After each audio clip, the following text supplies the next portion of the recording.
大家好，我是 Jenny， 欢迎来到沉思者 J。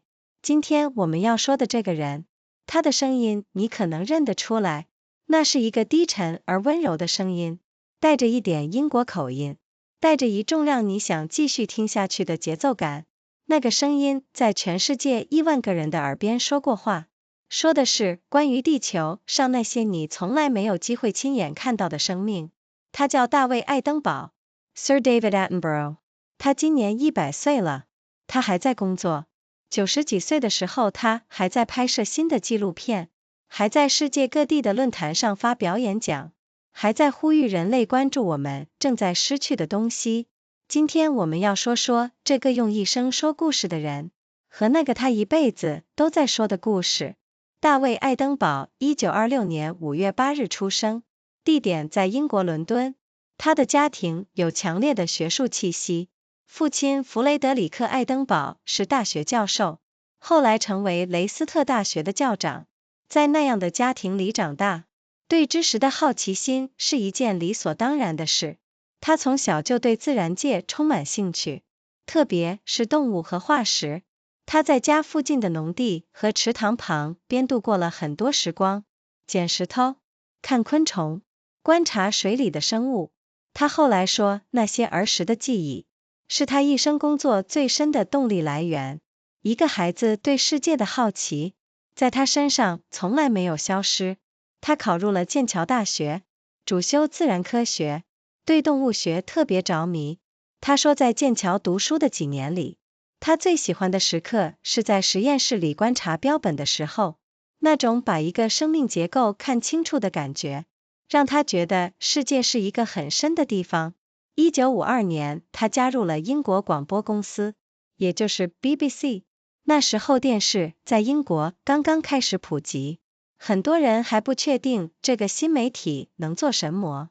爱登堡从一个基层的制作人做起，他学习所有电视制作的技术和逻辑。很快地，他意识到电视有一个其他媒体没有的力量，它可以让观众看到那些他们永远没有机会亲眼目睹的东西，把远方带到眼前。1954年，他主持了一个叫做《动物园探索》的节目。这个节目的形式很简单，他带着摄影团队去世界各地，拍摄野生动物，带回来给英国观众看。当时这种节目几乎没有人做过，在电视机还是奢侈品的年代，突然有人在你家的电视里说，让我带你去看看在加纳的丛林里住着神魔。观众的反应非常热烈。那个节目让爱登堡意识到，人们渴望理解自然，只是以前没有办法看到。1965年，他进入 BBC 管理层，担任电视频道的负责人。在这个位置上，他做了一个对英国电视史很重要的决定，他把彩色电视引进了 BBC。这听起来很平常，但在那个年代是一个需要很大魄力的决定，因为彩色电视需要庞大的技术投入，而且当时大多数家庭还没有彩色电视机。他说他那时候就相信彩色电视会改变大家看世界的方式，特别是看自然纪录片的方式。一只孔雀开屏的样子，在黑白画面里和在彩色画面里是完全不同的震撼。但他在馆里曾待了几年之后，他决定回到拍摄现场。他说他想念那种站在自然界里说话的感觉。他不是那种适合坐在办公室里开会的人，他的地方是在野外。1979年，他完成了让他真正改变全球观众对地球理解的作品《地球生命》Life on Earth。这是一部13集的纪录片系列，横跨地球生命从最原始的单细胞生物，一路演化到人类的整个故事。那部纪录片在英国播出的时候，平均每集有1500万名观众收看，在当时几乎是破纪录的数字。观众说，他们从来没有以这样的方式理解过生命的演化，不是教科书上的文字，而是在镜头前真实展现的生命奇迹。那个系列让爱登堡从英国广播人变成了全世界都认识的名字。接下来几十年，他继续拍摄《活的星球》、《地球试炼》、众兽之源、植物私生活，每一个系列都在技术上推进了纪录片的边界。他的团队花几个月等待一个特定的动物行为出现，他们研发新的摄影设备，为的是捕捉那些以前从来没有人看过的画面。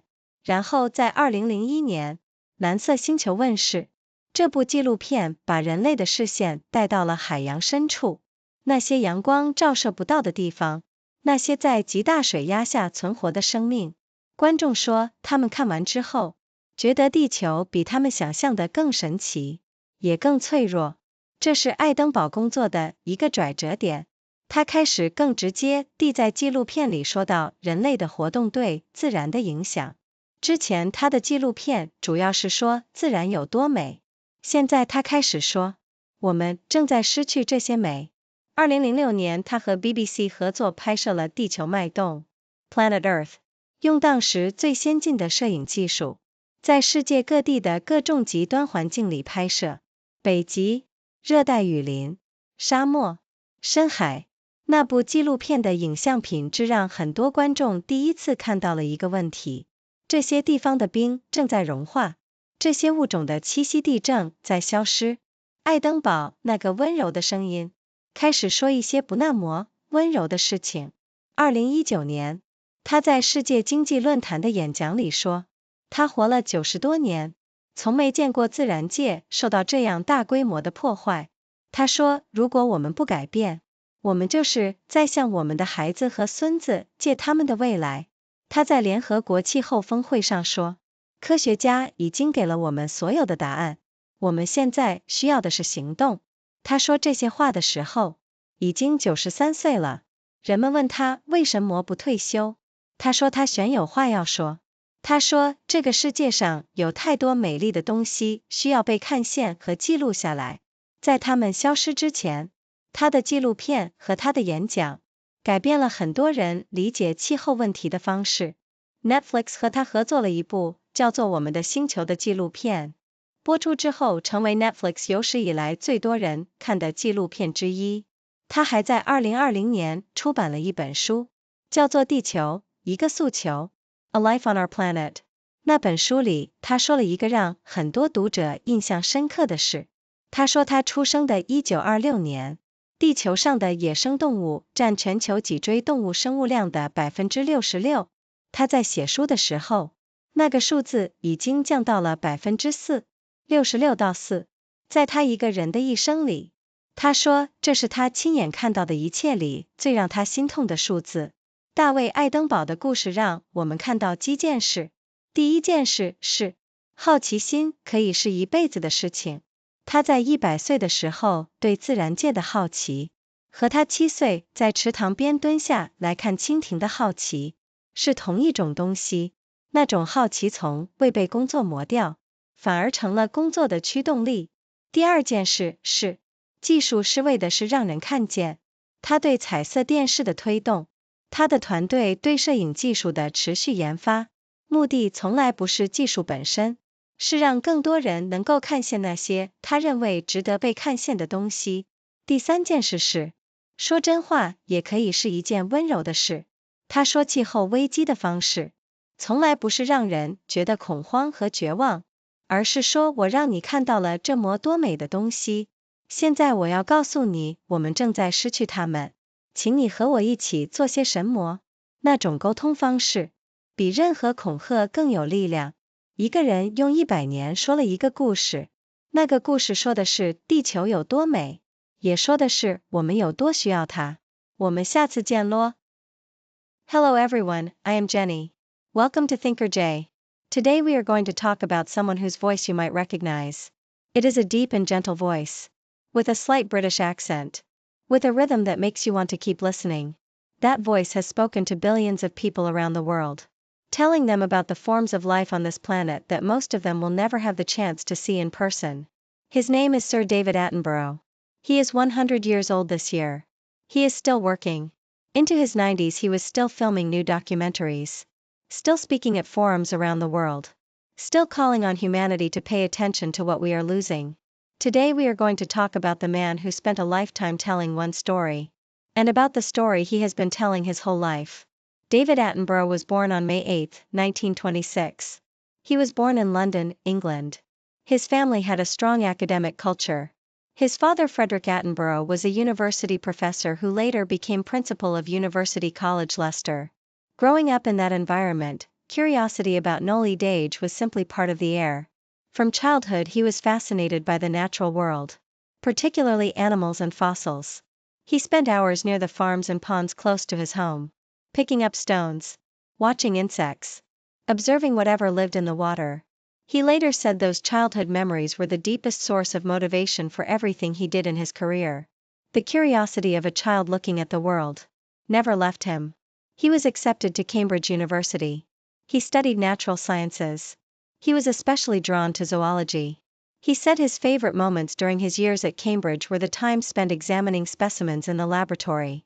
The feeling of understanding clearly how a living thing was structured made him feel that the world was an extraordinarily deep place. In 1952 he joined the BBC, the British Broadcasting Corporation. Television was only beginning to spread widely in Britain at that time. Many people were still uncertain what this new medium could actually do. Attenborough started at a junior production level. He learned the technical and editorial logic of television from the ground up. Very quickly he understood that television had a power that no other medium possessed. It could allow an audience to see things they would never have the chance to witness in person. It could bring the distant world into the living room. In 1954 he began presenting a program called Zoo Quest. The format was straightforward. He traveled with a camera crew to locations around the world, filmed wildlife, brought the footage back to British viewers. Almost no one had done this kind of television before. In an era when a television set was still a luxury item, suddenly there was a voice saying, "Let me take you to see what lives in the jungles of Ghana." The audience response was enormous. That program showed Attenborough that people deeply wanted to understand the natural world. They simply had never had a way to see it. In 1965 he moved into BBC management. He became controller of BBC Two. In this role he made a decision that was important to the history of British broadcasting. He introduced colour television to the BBC. This sounds unremarkable now, but at the time it required real conviction. Colour television demanded enormous technical investment, and most households still had black and white sets. He said he believed from the beginning that color would transform the way audiences experienced the world, especially nature documentaries. A peacock displaying its feathers in black and white and in full color are simply not the same experience. But after several years in management, he decided to go back to making programs himself. He said he missed the feeling of standing in the natural world and speaking about what was there. He was not made for conference rooms. His place was outside. In 1979 he completed the work that truly changed the global audience's understanding of life on Earth. The series was called Life on Earth. 13 episodes, spanning the story of life from the earliest single-cell LED organisms all the way through evolution to human beings. When it broadcast in Britain, each episode drew an average of 15 million viewers, a number that was extraordinary for the time. Audiences said they had never understood the story of evolution in this way before. Not as text in a textbook, but as a miracle of life unfolding directly in front of the camera. That series transformed Attenborough from a British broadcaster into a name known around the world. He kept making programs for the next 4 decades. The Living Planet, The Trials of Life, The Private Life of Plants. Each series pushed the technical boundaries of documentary filmmaking. His teams would wait months for a specific animal behavior to occur. They developed new camera technology to capture images that had never been seen before. Then in 2001, The Blue Planet arrived. This series brought human attention to the deep ocean. Places where sunlight cannot reach. Creatures surviving under enormous water pressure. Viewers said after watching it they felt the Earth was both more extraordinary and more fragile than they had imagined. This was a turning point in Attenborough's work. He began speaking more directly in his programs about the impact of human activity on the natural world. His earlier work had focused primarily on showing how beautiful nature was.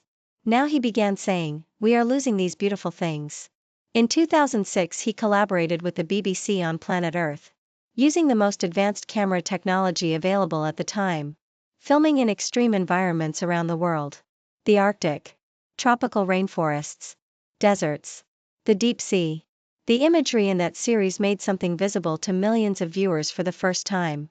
The ice in these places was melting. The habitats of these species were disappearing. Attenborough's gentle voice began saying things that were not gentle at all.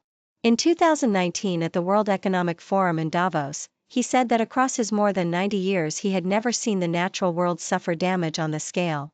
He said that if we do not change course, we are borrowing the futures of our children and grandchildren. At the United Nations Climate Action Summit he said the scientists have already given us all the answers we need. What we need now is action. He said these things at the age of 93. People asked him why he did not retire. He said he still had things to say. He said there were still too many beautiful things in this world that needed to be seen and documented before they were gone. His documentaries and his speeches changed how many people understood the climate crisis. He collaborated with Netflix on a series called Our Planet. It became one of the most watched documentary series in Netflix history. In 2020 he published a book titled A Life on Our Planet. In it he said something that stayed with many readers.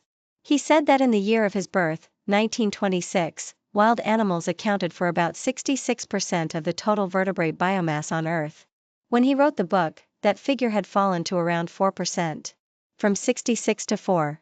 Within a single human lifetime. Within his own lifetime. He said that was the number that broke his heart more than anything else he had witnessed. David Attenborough's life shows us several things. The first is this. Curiosity can last a lifetime. His fascination with the natural world at 100 years old is the same thing that had him crouching beside a pond watching a dragonfly at the age of 7. Work did not wear it down. It became the engine of his work. The second is this. Technology exists to help people see. His push for color television. His team's continual development of camera technology. The purpose was never the technology itself. It was always to allow more people to see what he believed deserved to be seen. The third is this. Telling the truth can be a gentle act. The way he speaks about the climate crisis has never been designed to create panic or despair. It has always been structured around, I have shown you how beautiful this is, now I have to tell you we are losing it, and I am asking you to do something alongside me. That way of communicating carries more power than any alarm. One person spent 100 years telling one story. A story about how extraordinary this planet is. And about how much we need it. See you next time.